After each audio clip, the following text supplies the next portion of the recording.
The big news was that we signed our first CE partner, so a Boxee box will come out to the market sometime next year.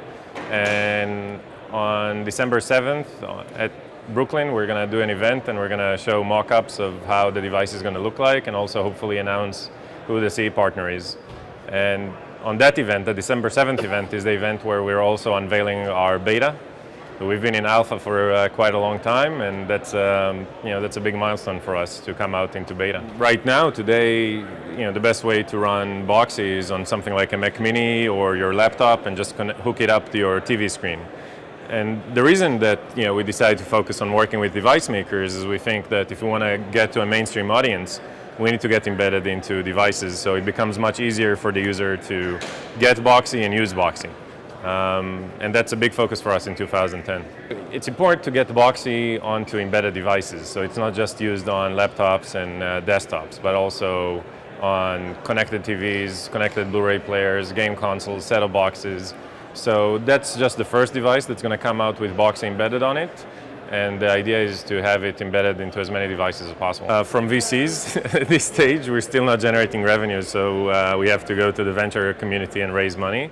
And revenues for us are still not a very important priority. More important is to improve the product and get distribution deals done on devices and get content partners.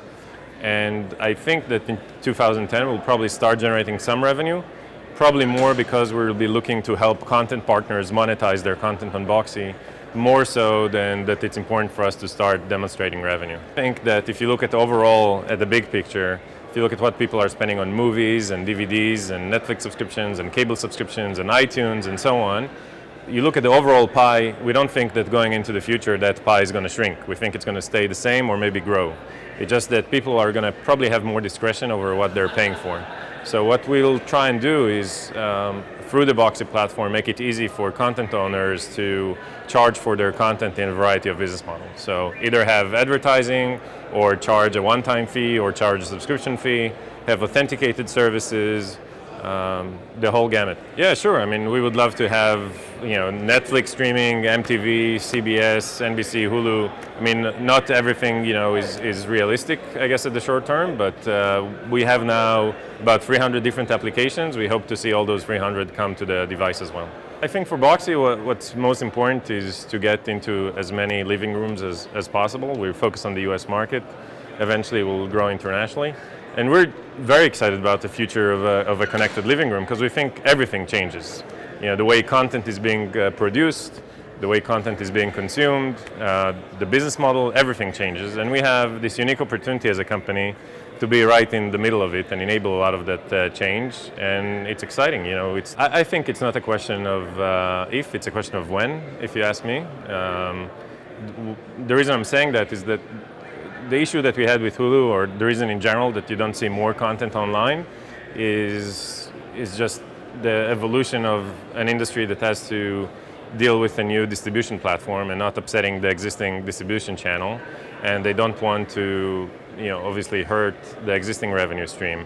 So there is a lot of experimentation and seeing what model works, putting it behind the paywall, not behind the paywall, TV everywhere, a la carte, whatever. At the end, what's going to happen, and that's inevitable, is that the media companies, the content owners, will want to serve the consumers wherever they are.